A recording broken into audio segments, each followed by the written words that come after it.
பிரியமானவர்களே, இயேசு கிறிஸ்துவின் நாமத்தில் உங்களுக்கு என் அன்பின் வாழ்த்துக்கள். எப்படி இருக்கிறீங்க? நல்லா இருக்கிறீங்களா? சந்தோஷமாக இருக்கிறீங்களா? கர்த்தருக்குள்ளே மன மகிழ்ச்சியாக இருக்கிறீங்களா? நமக்கு ஒரு அற்புதமான தேவன் இருக்கிறார். எந்த சூழ்நிலையிலும் நமக்கு உதவி செய்கிறவர், ஜெபத்தை கேட்கிறவர், பதில் தருகிறவர்.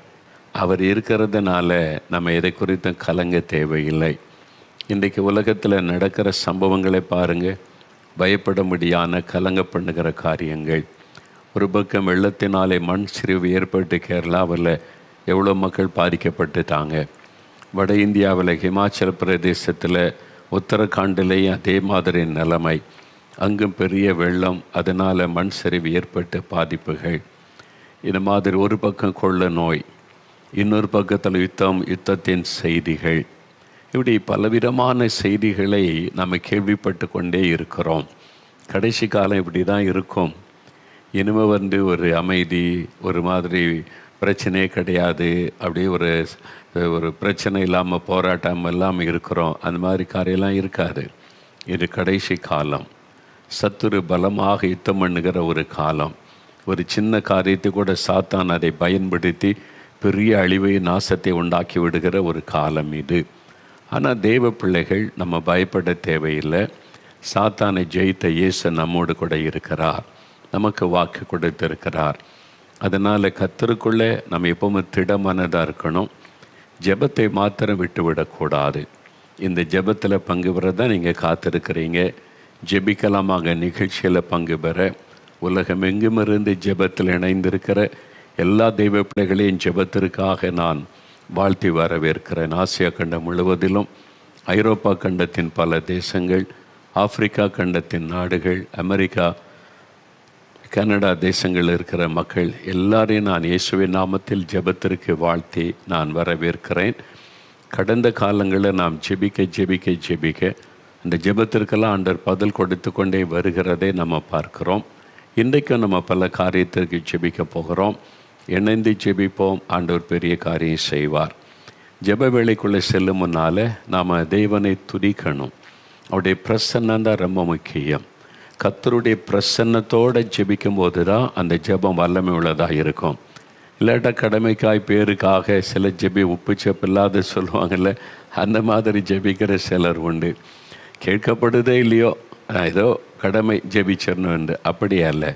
நம்மை ஆயத்தப்படுத்தி கொண்டு தேவ பிரசன்னத்துக்குள்ளே கடந்து வந்து இயேசு நம்ம அருகில் இருக்கிறார், பக்கத்தில் இருக்கிறார், ஜெபத்தை கவனிக்கிறார், இந்த நிச்சயத்தோடு ஜெபம் செய்வது. சரி, இப்போது சில சாட்சிகளை நாம் பார்க்க போகிறோம். என்னால் நிறைய பேர் தேவையோடு கூட ஒரு சுகத்துக்காக, விடுதலைக்காக, அற்புதத்திற்காக இந்த ஜெபிக்கலாம் நிகழ்ச்சியை விசேஷமாய் பார்த்து ஜெபிக்க ஆவலோடு காத்திருக்கிறாங்க. கிறிஸ்தவர் அல்லாத ஏராளமான மக்கள் உங்களுக்கு நான் விசேஷமாக வாழ்த்து சொல்லி வரவேற்கிறேன். இயேசு கிறிஸ்துவுக்கு மாத்திர சொந்தமான ஆண்டவர் அல்ல, அவர் எல்லாருக்கும் பொதுவானவர். வேத புஸ்தகத்தில் அவரை குறித்து உலகத்தின் இரட்சகர் என்று குறிப்பிடப்பட்டிருக்கிறது. முழு உலகத்திற்கும் ஒரு ஆண்டவர், முழு உலகத்திற்கும் ஒரு இரட்சகர். மனிதர்களை பாவத்திலிருந்து, சாபத்திலிருந்து விடுதலையாக்கி ரட்சிக்கிறவர். அதற்காக இந்த உலகத்தில் மனிதனாய் வந்து மரித்து உயிர்த்தெழுந்தவர் தான் இயேசு கிறிஸ்து.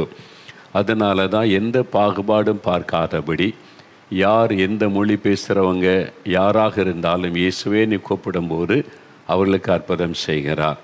இப்போ இந்த சாட்சிகளை கேட்கும்போது உங்களுடைய விசுவாசம் உங்களுக்குள்ளே பலனடையும். ஆண்டவர் எதிர்பார்க்கிற ஒரே ஒரு காரியம் விசுவாசம்.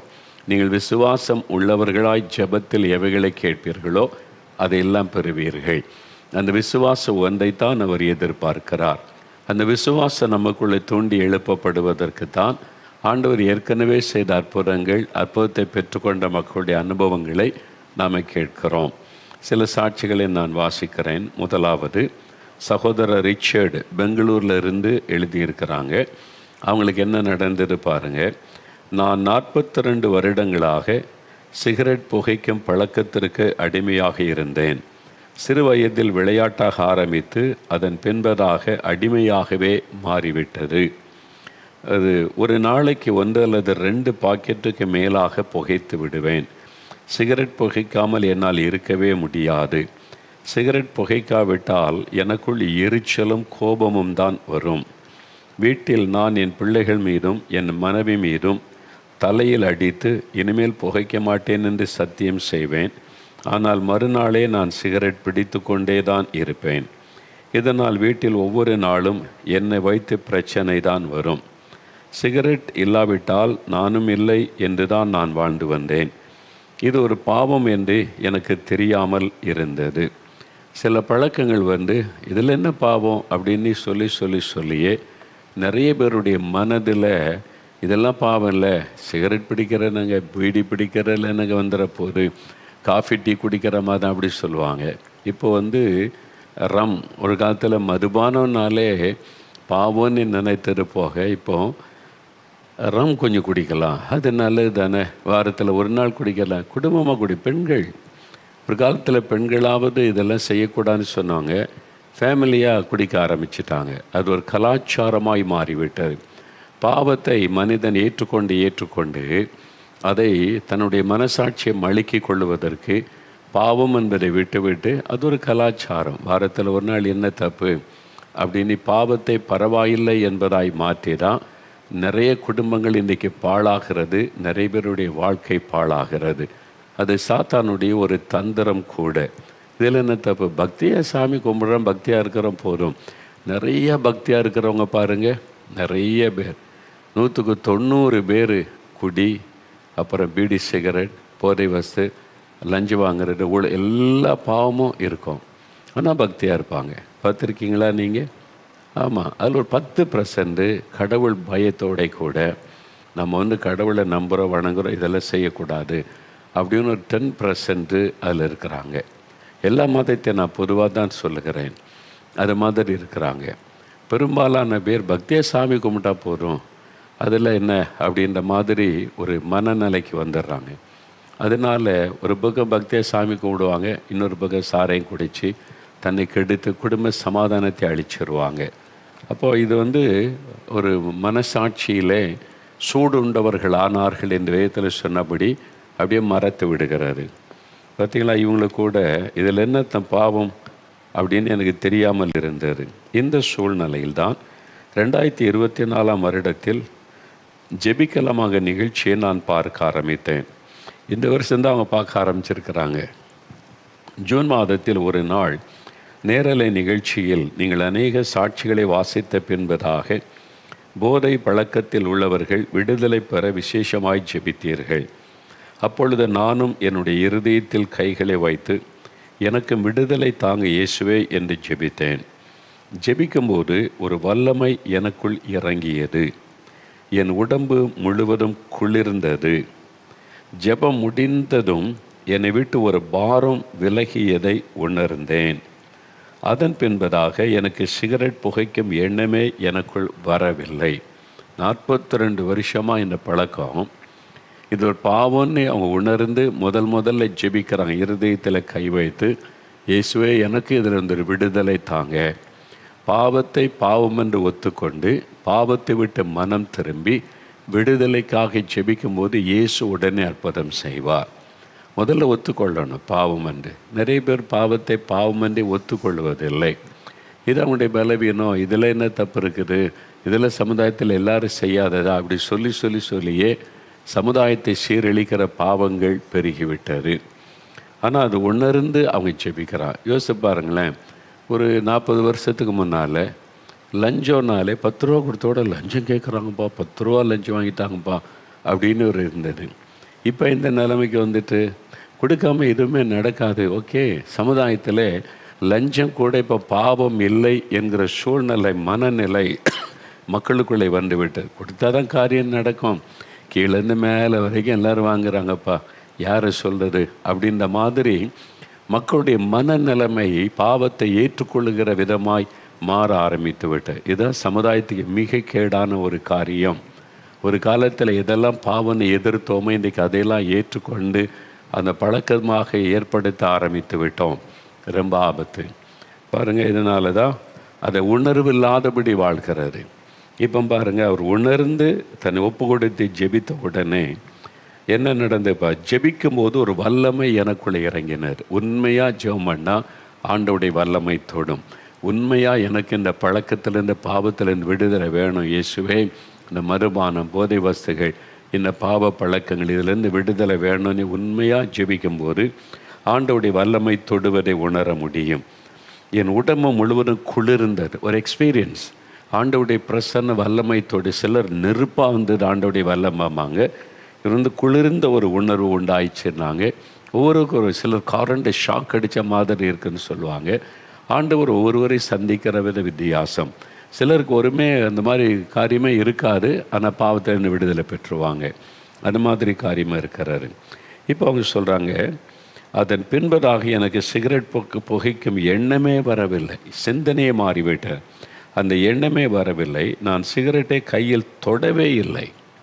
42 வருஷமாக இருந்தது போய்விட்டார். சிகரெட் வாடை கூட இப்பொழுது எனக்கு பிடிக்கவில்லை. எந்த ஸ்மெல்லை ரொம்ப ரசித்து நுகர்ந்தார்களோ இப்போ அந்த ஸ்மெல்லை பிடிக்கவில்லை. இயேசுவே எனக்கு மெய்யான விடுதலை தந்துள்ளார். இதுதான் மெய்யான விடுதலை என்பர்.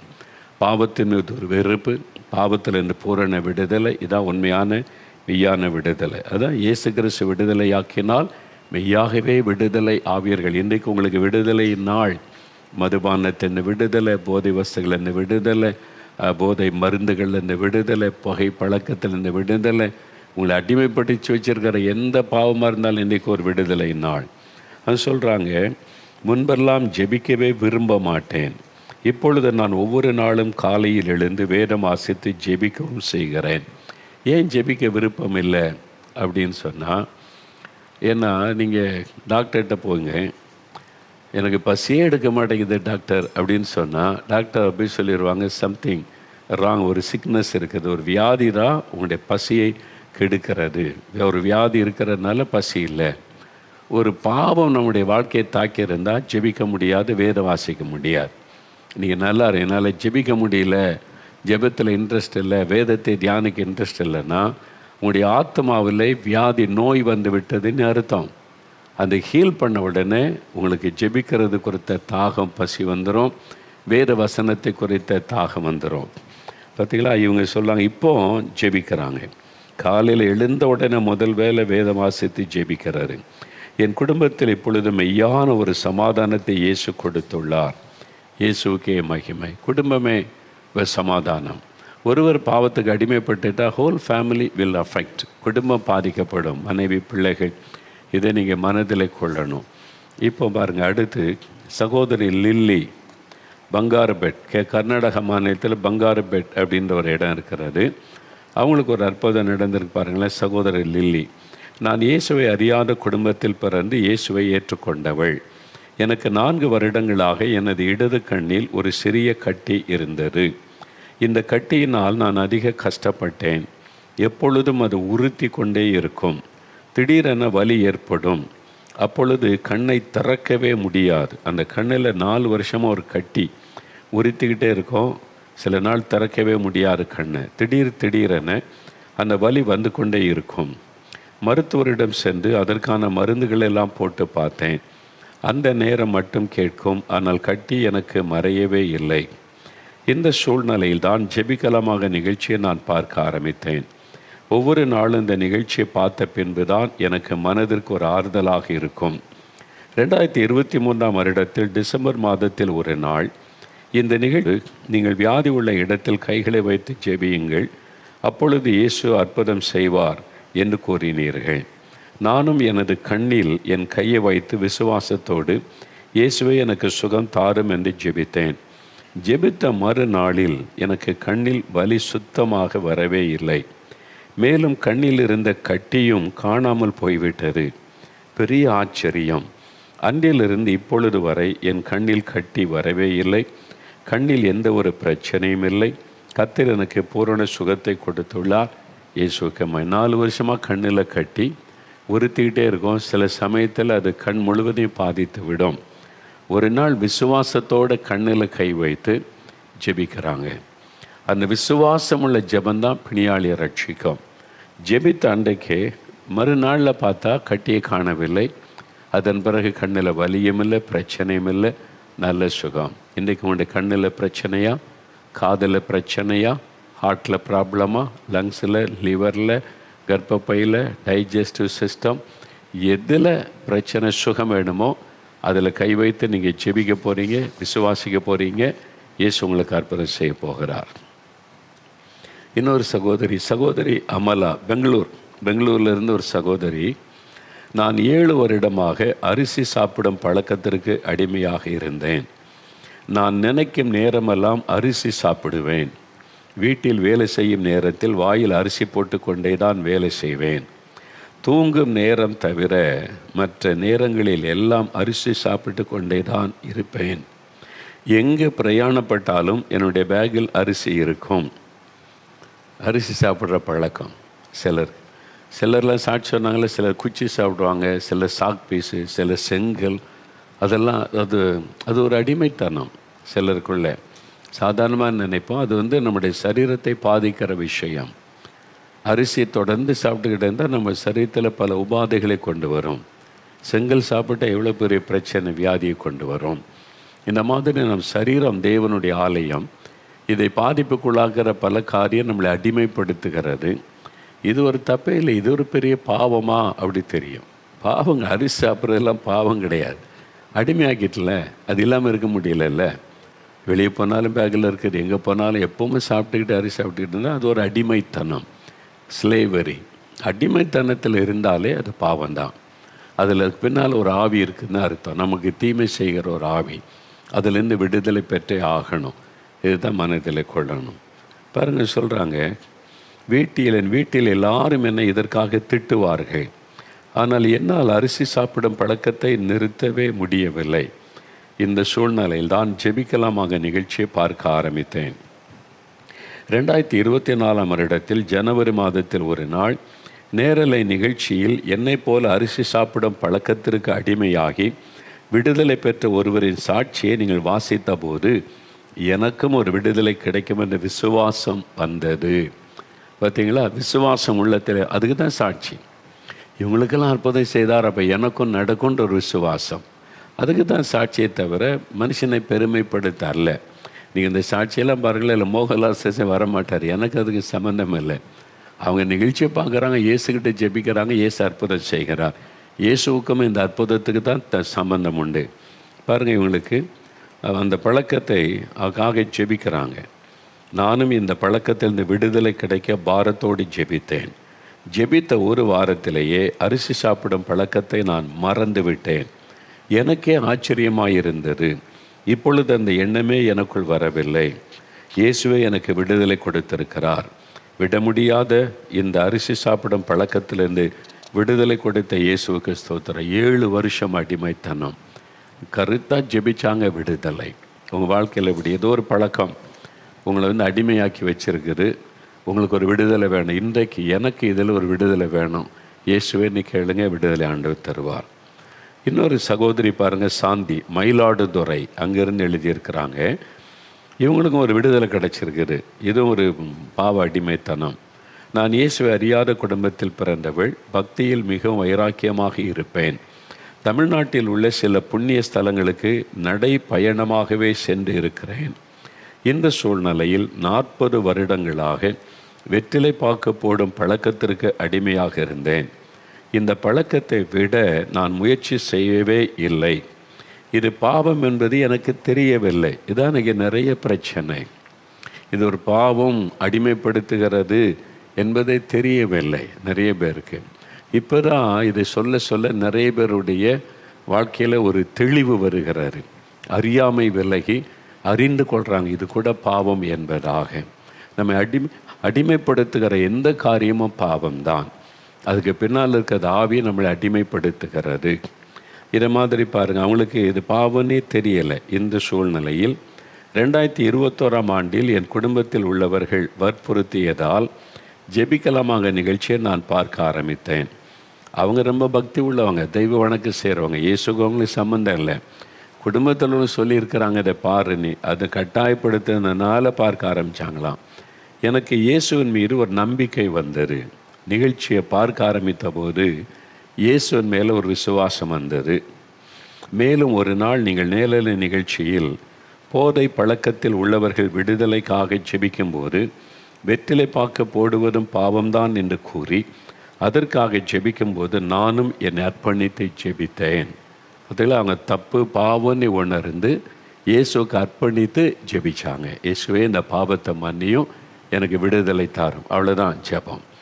நீங்கள் முதல்ல பாவம்னு உணரணும், விடுதலை இயேசு தருவார்னு விசுவாசிக்கணும், ஒரு ஜெபம் பண்ணணும், உடனே விடு. ரொம்ப சிம்பிள், கஷ்டமே கிடையாது. இயேசு கிறிஸ்து உங்களை அப்படியா, நீ இவ்வளோ நாள் பாவம் செய்ததில்ல, பாவெல்லாம் போன பாரத்தை சும, இதை தலையில் சுமந்துக்கிட்டு வா, காலில் செருப்பு இல்லாமல் நட, இத்தனை நாள் பட்டினி கடை, தெய்வனுடைய கூடாரத்தை சுற்று ஒரு 40 முறை, இப்படிலாம் இயேசு ஒன்றுமே சொல்ல மாட்டார்.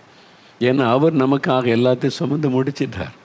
அவர் காலில் செருப்பு கூட இல்லாமல் சிலுவை சுமந்து காயப்பட்டவராய் எல்லாத்தையும் சுமந்து முடிச்சிட்டார். உனக்கு பதிலாக நான் எல்லாத்தையும் சுமந்து முடிச்சிட்டேன். உன்னை மன்னிக்க, விடுதலை கொடுக்க, சாபத்தை மாற்ற, எல்லாத்தையும். இனி நீ அந்த கடினமான காரியத்தை செய்ய வேண்டாம், நீ விசுவாசித்தா போதும். ஜஸ்ட் பிலீவ், அவ்வளோதான்.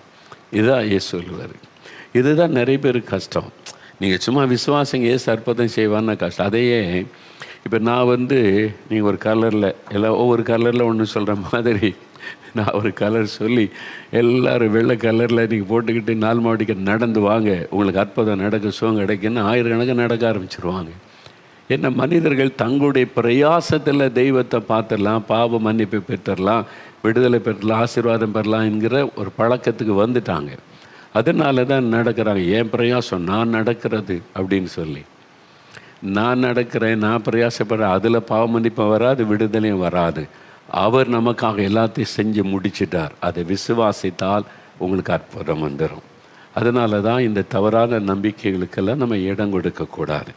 அதான் சொல்லுவோம், இயேசுக்கு புண்ணிய ஸ்தலமே கிடையாது. எருசலேமுக்கு ஒரு முறையாவது போனால் தான் பல்லத்து போக முடியும்னு சொன்னால் அது பாவம். அப்படிலாம் கிடையாது. இயேசுக்கு எருசலேமில் இப்போ என்ன புண்ணிய ஸ்தலமாக இருக்குது? இல்லை. அது மாதிரி நாம் இயேசு அற்புதம் செய்த இடம், வாழ்ந்து உயிர்த்தெழுந்த இடம். அதனால் போய் பார்க்குறோம். அந்த தேசத்துக்காக ஜெபிக்கிறோம். அங்கே இருக்கிற யூத மக்களும் ரட்சிக்கப்படணும், அங்கே உள்ள அந்த பலஸ்தீன மக்கள் அவங்களும் ரட்சிக்கப்படணும் ஜெபிக்கிறோம். அவ்வளோதான். அங்கே போயிட்டா தான் பல்லத்து போக முடியும், அப்படிலாம் கிடையாது. தப்பான எந்த காரியத்துக்கு இடம் கொடுக்காதங்க. பார்த்துங்க, இவங்க அர்ப்பணித்து ஜெபிக்கிறாங்க. எனக்கு இயேசுவின் மீது நம்பிக்கை வந்தது. மேலும் ஒரு நாள் நீங்கள் நேரலை நிகழ்ச்சியில் போதை பழக்கத்தில் உள்ளவர்கள் விடுதலையாக ஜெபிக்கும் போது வெற்றிலை பாக்கு போடுவதும் பாவம்தான் என்று கூறி அதற்காக ஜெபிக்கும் போது நானும் என்னை அர்ப்பணித்து ஜெபித்தேன். மேலும் தொடர்ந்து 4 மாடி தேவனுடைய கூடாரத்தில் நடக்கும் திறப்பின் வாசல் ஜெபத்தில் கலந்து கொண்டேன். பெரிய ஆச்சரியம், நான் ஜெபித்த பின்பதாக எனக்கு வெற்றிலை பாக்கு போட வேண்டும் என்ற எண்ணமே வரவில்லை. 40 வருஷமாக இருந்த பழக்கம், இப்போ அந்த எண்ணமே வரல. ஜெபம் அதான் இயேசு கிறிஸ்து கொடுக்கிற விடுதலை. இப்பொழுது 3 வருடங்களுக்கு மேலாகிறது, வெற்றிலை பாக்கு போடவே இல்லை. இயேசு என்னை விடுதலையாக்கி உள்ளார். இதான் ரொம்ப சிம்பிள். இது மாதிரி ஏதோ ஒரு காரியங்களை அடிமையாக்கி வச்சுருக்கிறது, இன்றைக்கு உங்களுக்கு விடுதலை தான், நீங்கள் பெற்றுக்கொள்வீங்க. சரி, இன்னொரு சகோதரி ஹெலினா திருப்பூர், இவங்களுக்கு ஒரு அற்புதம் நடந்திருக்கு பாருங்களேன். நான் கடந்த 33 வருடங்களாக வலிப்பு வியாதியினால் கஷ்டப்பட்டு வந்தேன். சிறு வயதிலிருந்தே எனக்கு இந்த பிரச்சனை இருந்தது. ஒரு முறை வலிப்பு வரும்போது வாயில் நுரையாக மயங்கி கீழே விழுந்து விடுவேன். அதன் பின்பதாக அரை மணி நேரம் கழித்து தான் எனக்கு சுய நினைவே வரும். ஒரு முறை வலிப்பு வந்தால் 4 அல்லது 5 நாட்களுக்கு என் உடம்பில் வலி பயங்கரமாக இருக்கும். எந்த வேலையும் செய்ய முடியாது. இந்த வலிப்பு வியாதி எப்பொழுது வரும் என்று எனக்கே தெரியாது. ஒவ்வொரு நாளும் மன கவலையோடு தான் இருப்பேன். மருத்துவரிடம் பரிசோதித்து பார்த்ததில் மூளையில் பிரச்சனை இருக்கிறது. அதற்காக நீங்கள் வாழ்நாள் முழுவதும், அதாவது வலிப்பு வந்தாலும் வராவிட்டாலும் மாத்திரை கண்டிப்பாக எடுக்க வேண்டும் என்று கூறிவிட்டனர்.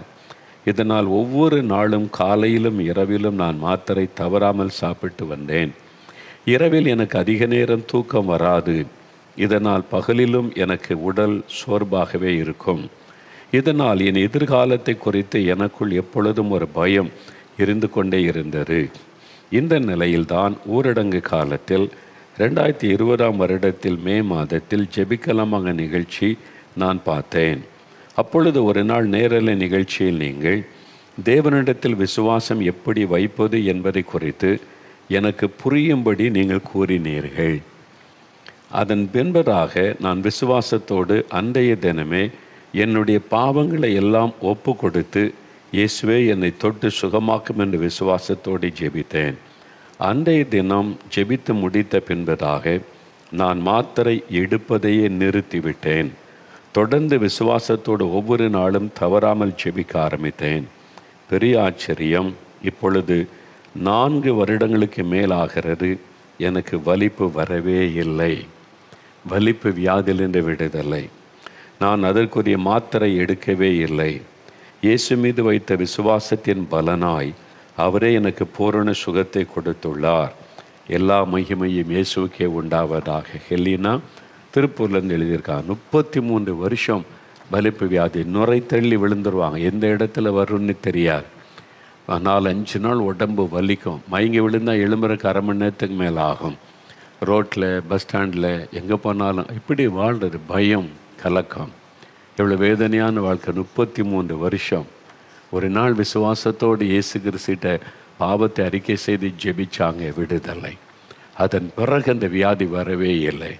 இதுதான் இயேசு உங்களுக்கு செய்வார். இது பிறவியிலேயே இந்த வியாதி, பிறந்ததுலேருந்தே இந்த பிரச்சனை அப்படி சொன்னாலும் இயேசுவால் அதை மாற்ற முடியும். உங்களை சிருஷ்டித்தவரே அவர் தானே. அவர் கையில் உங்களுடைய சரீரத்தை ஒப்பு கொடுத்து நீங்கள் ஜெபிக்கும் போது அவர் எல்லாவற்றையும் மாற்றி அமைக்க வல்லவர். 5 சாட்சிகளை கேட்டார்ல, ஆண்டவர் எவ்வளோ அற்புதம் செய்திருக்கிறார். இப்போ 2 சாட்சியை வீடியோவில் பார்க்க போகிறோம். ஒன்று சகோதரி சுகந்தி, வேலூரை சார்ந்த சகோதரி சுகந்தி. அவனுடைய கணவருக்கு எப்படி ஒரு அற்புதம் நடந்திருக்கிறது என்பதை சொல்லுவாங்க. இயேசு கிறிஸ்து கொடுப்பது மெய்யான ஒரு விடுதலை. அதற்கு நீங்கள் பணம் கொடுக்க வேண்டாம், காசு கொடுக்க வேண்டாம், இலவசம். ஏன்னா நம்முடைய விடுதலைக்காகத்தான் சிலுவையிலே நம்முடைய பாவத்தை அவர் சுமந்து தீர்த்தார். ஒருவேளை உங்களுடைய கணவரோ பிள்ளைகளோ மதுபானத்துக்கு அடிமைப்பட்டிருந்தால் சண்டை போடாதங்க, அவங்கள்ட்ட போய் கோவப்படாதங்க, எரிச்சல் படாதங்க. உங்களால் தான் இந்த மாதிரிலாம் நடக்குது, இந்த பாவம் தான் அப்படிலாம் சொல்லாதங்க. அந்த பழக்கத்துக்கு அவங்க அடிமையாயிட்டாங்க.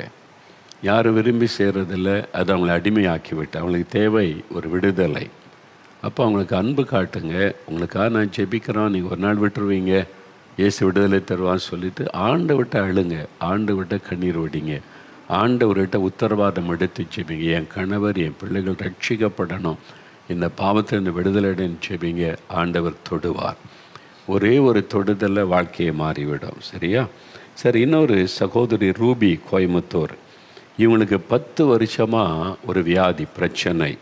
அது எப்படி இயேசு குணமாக்கினார் என்பதை அவங்களே சொல்கிறாங்க. அந்த சாட்சியப்பார். இயேசு எவ்வளோ அற்புதமான ஆண்டவர் பார்த்தீங்களா? நம்முடைய பெயர் அவருக்கு தெரியும்னா நம்முடைய பிரச்சனை அவருக்கு தெரியும். நம்முடைய வியாதி, கடந்து செல்கிற பாதை எல்லாமே அவருக்கு தெரியும். அவருக்கு மறைவானது ஒன்றுமில்லை. கரெக்டாக அவங்களுடைய பேர், அவங்களுடைய பிரச்சனை, கஷ்டத்தை சொல்லி அது கூட சொல்லிடலாம். விடுதலை கொடுக்கணும்ல, மனிதனால் எப்படி கொடுக்க முடியும்? அன்றைக்கோட சுகம். தலைவலி போனார், 10 வருடமாக இருந்த பிரச்சனைக்கு முடிவு. இதுதான் இயேசு, அற்புதமான ஆண்டவர். அவர் உங்களை நேசிக்கிறார். இன்றைக்கு உங்களுக்கு விடுதலை கொடுக்க விரும்புகிறார். நீங்கள் பார்த்தீங்களா, பாவ பழக்கத்திலிருந்து விடுதலை கொடுத்தார். புகைப்பிடிக்கிற பழக்கம், மதுபான பழக்கத்திலிருந்து, கண்ணிலிருந்து கட்டியை மறைய பண்ணினார் ஆண்டவர். உங்கள் வாழ்க்கையில் இன்றைக்கி அதே மாதிரி 33 வருஷமாக அந்த வலிப்பு வியாதியை மாற்றினார். இவங்களுக்கு பாருங்கள், 10 வருஷமாக அந்த தலைவலியை மாற்றி விடுதலை. இதே மாதிரி ஒரு அற்புதம் எனக்கு வேணும், எனக்கு இந்த மாதிரி பிரச்சனை அப்படி சொல்கிறீங்கல்ல. மதுபானம், போதை வசதிகள், அது மாதிரி கேம், பணத்தை வச்சு கேம் விளையாடி உங்களை அடிமையாக்கி வச்சுருக்கிறது, ஒரு விடுதலை எனக்கு வேணும்னு சொல்கிறவங்க இருதயத்தில் கை வைத்து, இயேசுவே என்னை மன்னிக்கணும், என் பாவத்தை உணர்கிறேன், பாவத்திலிருந்து விடுதலை வேணும், அப்படி ஜெபிக்கணும். வியாதி உள்ளவர்கள் வியாதி உள்ள இடத்துல கை வைக்கணும். எந்த கண்ணில் சுக வேணும்னா கண்ணில் கை வைங்க, காதில் சுக வேணும்னா காதில் விரல் வைங்க, இருதயத்தில் சுக வேணும்னா இருதயத்தில் கை வைங்க.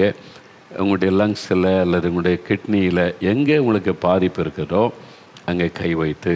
கட்டிகள் இருக்குது, என்னுடைய தைராய்டு கட்டி கழுத்தில் இருக்குது, தலையில், மார்பில், வயிற்று பகுதியில் கட்டி இருக்குன்னா அந்த இடத்துல கை வைத்து கொண்டு, இயேசுவின் நாமத்தில் இந்த கட்டி மறைந்து போகட்டும், இயேசுவே இந்த கட்டியை எடுத்து போட்டுருங்க அப்படின்னு ஒரு ஜெபம். இயேசுடைய பெயரை சொல்லுங்கள், போதும். அற்புதம் நடப்பதை நீங்கள் பார்ப்பீங்க. கண்ணில் இருந்த கட்டியை மறைய பண்ணிட்டாரே, ஆண்டவர் உங்கள் சரீரத்தில் இருக்கிற கட்டியை எடுத்து போட்டு விடுவார். பயப்படாதங்க. வியாதிப்பட்ட குழந்தைகள் அவங்க இருந்து அவங்க மேலே கை வைத்து பெற்றோர் ஜெபம் பண்ணுங்க. உங்கள் வீட்டில் யாராவது வியாதிப்பட்டு படுத்திருந்தால் குடும்பத்தார் அவங்க மேலே கை வைங்க. சின்ன குட்டி பிள்ளைகள் கூட, சின்ன குட்டி பிள்ளை ஜெபம் பண்ணிங்கன்னா உங்கள் அப்பாவுக்கு சுகமாயிரும், அம்மாவுக்கு சுகமாயிரும், தாத்தா பாட்டிக்கு சுகமாயிரும். நீ விசுவாசத்தோடு ஜெபித்தா இயேசு அற்புதம் செய்வார். அப்படி ஒருவருக்காக ஒருவர் ஜெபிக்கணும். கற்பத்தின் ஆசீர்வாதம் வேணும்னா கணவன் மனைவி ஒரு மனப்பட்டு கை கோர்த்து இயேசுவின் நாமத்தில் இந்த ஆசீர்வாதம் வேணும், ஆண்டவரே ஆசீர்வதியின் தடைகளை மாற்றணும்னு ஜெபிக்கணும். கணவனோ மனைவியோ பக்கத்தில் இல்லைன்னா நீங்கள் இருதயத்தில் ஒருமனப்பட்டு இணைந்து நீங்கள் அங்கங்கே இருக்கிற இடத்துல இணைந்து ஜெபம் பண்ணுங்க. ஆண்டவர் பார்ப்பதை செய்வார். சரியா? சிலருக்குள்ள பயத்தின் ஆவி, பயப்படுத்திக்கிட்டே ராத்திரி தூங்க முடியல, பயப்படுத்துகிற சொப்பனம், கலங்க பண்ணுகிற ஆவி, டிப்ரெஷன் மன அழுத்தத்தை கொண்டு வருகிற ஆவி, பில்லிசுனியம் மந்திர கிரியைகள் நிமித்தம் வீட்டில் நிம்மதியாக தூங்க முடியல. இந்த போராட்டத்தில் சிலர் இருக்கிறீங்க. இயேசுவின் நாமத்தில் இயேசுவின் ரத்தத்தை எங்கள் வீட்டுக்குள்ளே தெளிக்கிறோம். விசுவாசத்தோட இந்த ஆவியினுடைய கிரியைகள் வெளியேறட்டும், அழியட்டும். இந்த வீட்டை இயேசு ஒப்பு கொடுக்குறோம் அப்படி சொல்லி ஜெபிச்சு பாருங்கள். இன்றையிலேருந்து ஒரு மாற்றம். உங்கள் வீடு தேவ பிரசன்னத்தினால் நிரப்பப்படும். ஜெபிக்கலாமா? முடிந்தால் முழங்கால் படியிட்டு கொள்ளுங்க. முடிந்தவர்கள் முழங்கால் படியிடுவதை நம்ம ஆண்டவருக்கு முன்னாலே தாழ்த்துவதற்கு அடையாளம். அப்படி இல்லைன்னா கூட நீங்கள் உட்கார்ந்து கொண்டு உங்களுக்கு வசதியானபடி ஜெபிக்கலாம். முடிந்தவங்க மட்டும் முழங்கால் படியிடுங்க. அப்படி ஆண்டவருக்கு முன்னால் முழங்கால் படியிட்டு கருத்தாக ஜெபிக்கணும். ஜெபிக்கிறீங்களா? ஆண்டவரே என்னை தொடுங்க, எனக்கு ஒரு விடுதலை வேணும். கை வைங்க. இருதயத்தில் கை வைத்து எனக்கு பாவம் மன்னிப்பு வேணும், பாவத்தில் இந்த விடுதலை வேணும், சமாதானம் வேணும். இயேசுவே எனக்காக மரித்து உயிர்த்தெழுந்தவரே என் உள்ளத்தில் வாருன்னு கேளுங்க. வியாதியுள்ள இடத்துல கை வச்சிட்டிங்களா? ஒரு 5 நிமிஷம் தான் ஜெபிக்க போகிறீங்க. நீங்கள் தான் ஜெபிக்கணும். அப்படியே கண்களை மூடுங்க. இயேசுடைய பெயரை சொல்லுங்கள். இயேசுவே உமக்கு ஸ்தோத்திரம், என்னோடு பேசி இருக்கிறீர், நான் விசுவாசிக்கிறேன். இவங்களுக்கெல்லாம் அற்புதம் செய்த இயேசு எனக்கும் அற்புதம் செய்வீங்க என்று நான் விசுவாசிக்கிறேன். இந்த பாவத்தில் இந்த விடுதலை வேணும். இயேசுவே என்னை விடுதலை ஆக்கும். இயேசுவின் நாமத்தில் எனக்கு விடுதலை உண்டாகட்டும். ஜெபிங்க ஜெபிங்க. வாய் திறந்து ஜெபம் பண்ணுங்க. இயேசுவே விடுதலை தாரும், இயேசுவே தொடும், இயேசுவே என் பாவங்களை மன்னித்து எனக்கு விடுதலை தாரும். சொல்லுங்கள். இயேசுவே இந்த வியாதி என்னை விட்டு விலகட்டும். இந்த கட்டிகள் இயேசுவின் நாமத்தில் மறைந்து போகட்டும். தைராய்டு கட்டிகள் மறையட்டும், கேன்சர் கட்டிகள் மறையட்டும். இயேசுவே உம்முடைய வல்லமை என் சரீரத்தில் இறங்கட்டும். இந்த வலிகள் வேதனைகள் விலகட்டும். எலும்பில் நரம்பில் சுகம் உண்டாகட்டும். கட்டிகள் இல்லாமல் கரைந்து மறைந்து போகட்டும். ஜெபிங்க. என் சரீர உறுப்பை தொடும் ஆண்டவரை. இருதயத்தை தொடும், என் லங்ஸை தொடும், லிவரை தொடும், கிட்னியை தொடும், ஜீரண உறுப்பை தொட்டு குணமாக்கும் ஆண்டவரை. என் எலும்புகளை தொடும், நரம்புகளை தொடும், என் இரத்தத்தில் இருக்கிற வியாதி மறையட்டும். ஆண்டவரே எனக்கு சுகம் தாரும், சுகம் தாரும். ஜெபிங்க. சில இரத்தத்தில் பாதிப்பு ஏற்பட்டதுனால மரண பயத்தோடு ஜெபிக்கிறீங்க. உங்கள் இரத்தத்தில் ஒரு கிருமி கலந்து விட்டதுன்னு சொல்கிறாங்க. உங்கள் இரத்தத்தில் நீங்கள் சில பாதிப்புகள் இருக்குதுன்னு சொல்கிறாங்க. அதனால் பயந்து மரண பயத்தோடு இருக்கிறீங்க. இயேசு கிறிஸ்துவின் இரத்தத்தின் வல்லமை உங்களுக்குள் இறங்குகிறது. அந்த இரத்தத்தில் இருக்கிற பிரச்சனையை மாற்றுகிறது. விசுவாசத்தோடு இயேசுவே ஸ்தோத்திரம், என்னை தொட்டு குணமாக்குகிறீர், நன்றின்னு சொல்லுங்கள். வாயை திறந்து அவரை துதிங்க. விடுதலை உண்டாகிறது. கட்டிகள் மறைகிறது, வலிகள் மறைகிறது, செயலற்ற உறுப்புகள் செயல்பட ஆரம்பிக்கிறது. ஒரு சிறுநீரகம் பழுதடைந்து விட்டது, ஒன்று தான் இயங்கி கொண்டு இருக்கிறது, இன்னொன்று ஆப்ரேஷன் பண்ணி எடுக்கணும்னு சொல்கிறாங்க. ஆண்டவர் தொடுகிறார், உங்களுடைய விசுவாசத்தை கனப்படுத்துகிறார். அந்த செயலற்று போன சிறுநீரகத்தை இயேசு தொடுகிறார். சிறுநீரகம் அந்த யூரினரி இன்ஃபெக்ஷன்ஸ் மறைகிறது, அந்த யூரினரி அந்த ஸ்டோன் மறைகிறது. ஆண்டவருடைய வல்லமை தொடுகிறது. இயேசுவே என் குழந்தைக்கு சுகம் தாரும், என் கணவருக்கு சுகம் தாரும். இயேசுவே என் மனைவியை தொட்டு குணமாக்கி கேளுங்க. இயேசுவை கற்பத்தின் ஆசீர்வாதத்தை கொடுங்க. கற்பத்தின் கனி உண்டாகட்டும், தடைகள் விலகட்டும், அற்புதம் செய்யுங்க. குழந்தையை குணமாக்குங்க, என் கணவரை தொட்டு குணமாக்குங்க. சொல்லுங்கள். நீங்கள் சொல்லணும் வாய் திறந்து. உங்கள் ஜெபத்துக்கு தான் ஆண்டவர் அற்புதம் செய்கிறார். ஆஸ்பத்திரியில் இருந்து ஜெபிக்கிறீங்க, அவங்க மேலே கை வைத்து ஜெபம் பண்ணுங்க. இயேசு கிறிஸ்துவின் நாமத்தில் சுகம் உண்டாகட்டும். மரண கட்டுகள் மாறட்டும்னு சொல்லுங்கள். ஆண்டவர் தொட்டு விடுதலை செய்து கொண்டு இருக்கிறார். நஸ்ரேனாக இயேசுவின் நாமத்தில் சகல வியாதிகளும் மறைகிறதற்காக உமக்கு நன்றி. விடுதலை உண்டாகிறதற்காக ஸ்தோத்திரம். கட்டிகள் மறைகிறதற்காக நன்றி. பாதிக்கப்பட்ட உறுப்புகள் செயல்பட ஆரம்பிக்கிறதற்காக உமக்கு நன்றி. ஆண்டவரை கேட்காத காதுகள் கேட்க ஆரம்பிக்கிறது. இயேசுவின் நாமத்தில் பார்க்க முடியாத கண்களிலே வெளிச்சம் வருகிறது. பேச முடியாத நாவுகளின் கட்டுகள் அறுக்கப்பட்டு பேச்சு வருகிறது இயேசுவின் நாமத்தில். கால்கள் நடக்க முடியாத கால்கள் பலன் கொள்ளுகிறது இயேசுவின் நாமத்தில். பயன்படுத்த முடியாத கைகள் சுகமடைகிறது இயேசுவின் நாமத்தில். எலும்புகள் நரம்புகள் இருக்கிற வலிகள் வேதனைகள் மறைகிறது இயேசுவின் நாமத்தில். விடுதலை விடுதலை இயேசுவே ஸ்தோத்திரம்னு சொல்லுங்கள். இப்போ அப்படியே வலதுகரம் உயர்த்தி இயேசுவே ஸ்தோத்திரம். என்னை தொடுகிறதற்காக ஸ்தோத்திரம். விடுதலை தருகிறதற்காக ஸ்தோத்திரம். அற்புதம் எனக்கு செய்து விட்டதற்காக உமக்கு ஸ்தோத்திரம். நல்ல வாய் திறந்து சொல்லுங்கள். வாய் திறந்து சொல்லுங்கள். இயேசுவுக்கு ஸ்தோத்திரம்னு சொல்லுங்கள். இந்த நிமிஷத்துலேருந்து ஒரு அற்புத மாற்றம் உண்டாகி கொண்டே இருக்கிறது. ஜாஸ்பர் என்கிற ஒரு சகோதரனை ஆண்டவர் தொட்டு குணமாக்குகிறார். உடைய சரீரத்தில் இருக்க அந்த வியாதி மறைகிறது இயேசுவின் நாமத்தில். ஆண்டவுடைய கரம் தொட்டு உங்களை விடுதலை ஆக்கிவிட்டது ஜாஸ்பர். இயேசுவுக்கு நன்றி என்று ஆண்டவரை துதித்து மகிமைப்படுத்து. ஜாஸ்பர்னு சொன்ன உடனே ஜெனிஃபர் என்னைத்தானோ என்று எண்ணினீங்க சகோதரி. உங்களுடைய சரீரத்திற்குள் ஆண்டவுடைய வல்லமை இறங்குகிறது. கர்ப்பப்பை பிரச்சனையினால ரொம்ப வலி வேதனை, நீங்கள் ரொம்ப நெருக்கத்தை ஒரு வேதனை அனுபவித்து கொண்டிருக்கிறீங்க பல வருஷமாய். ஆண்டவுடைய வல்லமை உங்களுடைய கர்ப்பப்பையை தொட்டு அதனுடைய பிரச்சனையை மாற்றுகிறது. சுகத்தை பெற்றுக்கொள்கிறீங்க. இயேசுவுக்கு நன்றி. ஆண்டவரே உமக்கு ஸ்தோத்திரம்னு சொல்லி கர்த்தரை மகிமைப்படுத்துங்க. தேங்க்யூ லார்ட், உமக்கு நன்றி. ஹரிப்பிரியா என்கிற மகள் ஆண்டவுடைய கரம் உன்னை தொடுகிறது. மகளே, இயேசுவின் வல்லமை உன் எலும்புகளை தொட்டு குணமாக்குகிறது. உன்னுடைய போனில் உனக்கு பிரச்சனை, அது உன் வாழ்நாள் முழுவதையும் பாதித்து விடுன்னு சொல்லியிருக்கிறாங்க. இயேசுடைய வல்லமை உன்னுடைய எலும்புகளை தொட்டு புதிதாக்குகிறது. இயேசு கிறிஸ்துவின் நாமத்தில் விடுதலை. இயேசுவே ஸ்தோத்திரம் என்று ஆண்டவரை மகிமைப்படுத்துங்கள். விடுதலை பெற்றுக்கொள்கிறீங்க. மாணிக்கம் என்கிற ஒரு சகோதரர் உங்களை ஆண்டவர் தொடுகிறார். மாணிக்கம், ஆண்டவருடைய வல்லமை உங்களை தொடுகிறது. உங்களுக்கும் தலைக்குள்ள தான் பிரச்சனை. அந்த வலி வந்த கண்ணில் வலியா, முகத்தில் வலியா, தலையில் வலியான்னு புரிய முடியலை. உங்களுடைய தலைப்பகுதி முழுதும் பாதிக்கப்படுது. சில சமயம் கண்ணுக்குள்ளே வலிக்கிற மாதிரி இருக்குது, சில சமயம் தலைக்குள்ளே வலிக்கிற மாதிரி இருக்குது, சில சமயம் கன்னத்தின் ஒரு பகுதியில் வலிக்கிற மாதிரி இருக்குது. இந்த மாதிரி பிரச்சனையில் கஷ்டப்படுறீங்க. இயேசு உங்களை தொடுகிறார்.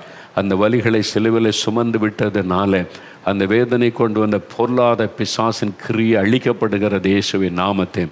அந்த வலியை கொண்டு வந்த ஆவியை நான் அதட்டி அப்புறப்படுத்துகிறேன் இயேசுவின் நாமத்தில். உங்களுக்கு விடுதலை. இயேசுவுக்கு நன்றின்னு சொல்ல. இயேசுவே உமக்கு ஸ்தோத்திரம். விடுதலைக்காக உமக்கு நன்றி. மனதாரமை துதிக்கிறேன் ஆண்டவரேன்னு சொல்லுங்கள். கர்த்தர் கொடுத்த விடுதலைக்காக உமக்கு ஸ்தோத்திரம். உமக்கு நன்றி, உமக்கு நன்றி. தகப்பனே, உமக்கு ஸ்தோத்திரம். நீர் அநேகரை தொட்டு விடுதலையாக்கி கொண்டிருக்கிறீர். உம்முடைய பிள்ளைகளுக்கு அற்புதம் செய்து விட்டீர். உமக்கு நன்றி அப்பா. மரண போராட்டத்தில் இருக்கிற ஒரு குழந்தைக்காக ஒரு தாய் செபிக்கிறீங்க. ஆஸ்பத்திரியிலே வைத்து கொண்டு செபிக்கிறீங்க. நீங்கள் கிறிஸ்தவர்கள் அல்ல. ஆனால் இப்போ இந்த நிகழ்ச்சியை பார்த்து இயேசுவே என் குழந்தையை நீர் சுகமாக்கி தாருன்னு செபிக்கிறீங்க. மரண போராட்டத்தில் அந்த குழந்தை இருக்கிறது. ஆண்டவர் உங்களுடைய ஜெபத்தை கேட்டார். இயேசுவே நீ கூப்பிட்ட கூப்பிடலின் சத்தத்தை கேட்டார். உங்களுடைய குழந்தை இயேசு தொட்டு குணமாக்குகிறார்.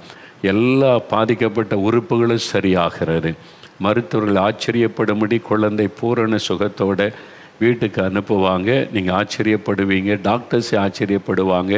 உங்களுடைய கண்ணீரின் ஜெபம் கேட்கப்பட்டது சகோதரி. உங்களுடைய கண்ணீரின் நிமித்தம் ஆண்டவர் உங்களுடைய குழந்தைக்கு சுகம் தந்து விட்டார். ஆண்டவருக்கு நன்றி சொல்லுங்கள். நன்றி சொல்லுங்கள். வாய்த்தர இயேசுவே உமக்கு ஸ்தோத்திரம் அப்படின்னு சொல்லுங்கள். ஆண்டவர் அற்புதம் செய்து விட்டார். ஆண்டவர் கொடுத்த விடுதலை சுகத்திற்காக இயேசுவே உமக்கு ஸ்தோத்திரம் என்று உம்மை துதிக்கிறேன் அப்பா. நடுத்தர வயதுள்ள ஒரு சகோதரன், நீங்கள் வீல் சேரில் உட்காந்துருக்கிறீங்க. அதில் தான் வீட்டுக்குள்ளே உங்களை தள்ளிக்கிட்டு போவாங்க. வீல் சேரில் உட்காந்துருக்கிறீங்க, நடக்க முடியாதபடி. அதனால் என் குடும்பமே பாதிக்கப்பட்டு இருக்குது. என் பிள்ளைகளுடைய எதிர்காலம், படிப்பு எல்லாமே பாதிக்கப்பட்டு போச்சு. நான் வேலை செய்து கொண்டிருந்தேன், நான் எல்லாத்தையும் இழந்துட்டேனேன்னு நிற்கிறீங்க. உங்களுடைய கண்ணீர், இயேசு உங்களுடைய கண்ணீரை கண்டார். ஆண்டவருடைய வல்லமை உங்களுடைய சரீரத்தில் இறங்குகிறது. வீல் சேரில் உட்கார்ந்துருக்கிறீங்க, லுங்கி அணிந்திருக்கிறீங்க, உங்களுடைய காலுக்குள்ளே ஒரு வல்லமை இறங்குகிறது. எழும்புங்க, எழும்புங்க, இயேசுவின் நாமத்தில் எழும்புங்க. இயேசுவின் நாமத்தை சொல்லுங்கள். இயேசுவே ஸ்தோத்திரம்னு சொல்லிக்கிட்டே எழும்புங்க. கால்கள் புது கால்களாய் மாறுகிறது. எலும்புகள் வல்லமை இறங்குகிறது. எளிமை நடக்க ஆரம்பிங்க. இயேசுவே ஸ்தோத்திரம்னு சொல்லிக்கிட்டே நடங்க. விடுதலை, விடுதலை, கட்டுகள் அறுக்கப்படுகிறது. இயேசுவின் நாமத்தில் விடுதலை கொடுத்த இயேசுவுக்கு ஸ்தோத்திரம்னு சொல்லுங்கள். இந்த நிமிஷத்துலேருந்து ஒரு மாற்றம். நீங்கள் நல்ல வேலை செய்து உங்களுடைய குடும்பத்தை நீங்கள் கவனித்து கொள்வீங்க. கர்த்தர் இயேசு உங்களை நேசித்து ஆசீர்வதிக்கிறார். ஆண்டவர் கொடுத்த விடுதலைக்காக நன்றி தகப்பனே. நாங்கள் உம்மை துதிக்கிறோம், நன்றி செலுத்துகிறோம். பாலாஜி என்கிற ஒரு ஐயா ஜெபிக்கிறீங்க. ரொம்ப பக்தி உள்ளவர்கள். உங்கள் பேக்கெட்டில் எப்போவுமே தெய்வத்தினுடைய படத்தையே வச்சுருப்பீங்க. அவ்வளோ பக்தி உள்ளவர்கள். என் இருதயத்தின் பக்கத்தில் கடவுள் படத்தை நான் வச்சிருக்கிறேன்னு சொல்லி வைத்திருக்கிறவர்கள். ஆனால் உங்களுடைய இருதயம் பாதிக்கப்பட்டு மரண போராட்டத்தில் இருக்கிறீங்க. மரண பயம் உங்களை சூழ்ந்து இருக்கிறாரு. இப்போ இயேசுவின் நாமத்தில் உங்களுடைய இருதயத்தில் கை வைத்து இயேசுவின் நாமத்தை சொல்லுங்கள். இயேசுவே சுகம் தாரும், என் இருதயத்தை குணமாக்கும். ஆண்டவர் தொடுகிறார். இயேசுவின் தழும்புள்ள கரம் இருதயத்தை தொட்டு குணமாக்குகிறது. மரண பயம் விலகுகிறது. இருதயம் புது இருதயமாய் மாறுகிறது. அடுத்த முறை டாக்டர்ஸ் செக் பண்ணிட்டு சொல்லுவாங்க, உங்களுடைய இருதயம் புதிதாகிவிட்டார் என்று சொல்லுவாங்க. அந்த செய்தியை கேட்பீங்க. விசுவாசத்தோடு இயேசுவே ஸ்தோத்திரம்னு சொல்லுங்கள். ஆண்டவர் செய்கிற அற்புதத்திற்காய் நன்றி தகப்பனே. உம்முடைய கிருபை, உம்முடைய அன்பு பெரிதப்பா. அதற்காக உமக்கு நான் நன்றி செலுத்துகிறேன். அருமையான இந்த பிள்ளைகள் வேண்டிக் கொண்ட எல்லா ஜெபத்துக்கும் பதில் கொடுத்துட்டீங்க. ஸ்தோத்திரம். நீங்கள் தான் அற்புதம் செய்கிற தேவன். உமக்கு மகிமை செலுத்துகிறோம். இயேசுவின் நாமத்தில் ஜெபிக்கிறோம் பிதாவே. ஆமேன், ஆமேன். உட்காருவோம். ஆண்டவருடைய வல்லமை தொட்டதற்காக ஆண்டவருக்கு நன்றி. அநேகருக்கு இன்றைக்கு ஆண்டவர் அற்புத சுகம் கொடுத்திருக்கிறார். இயேசுவுக்கு ஸ்தோத்திரம். சரி, அடுத்து நாம் இப்போ நமக்காக ஜெபிச்சிட்டோம், நிறைய அற்புதம் பெற்றுக்கொண்டோம். நாம் தேசத்துக்காக ஜெபிக்கணும். தேசத்தில் நடக்கிற காரியத்தில் பாருங்கள், ஒரு 4 காரியத்துக்கு நாம் இன்றைக்கு கருத்தாய் ஜெபிக்க போகிறோம்.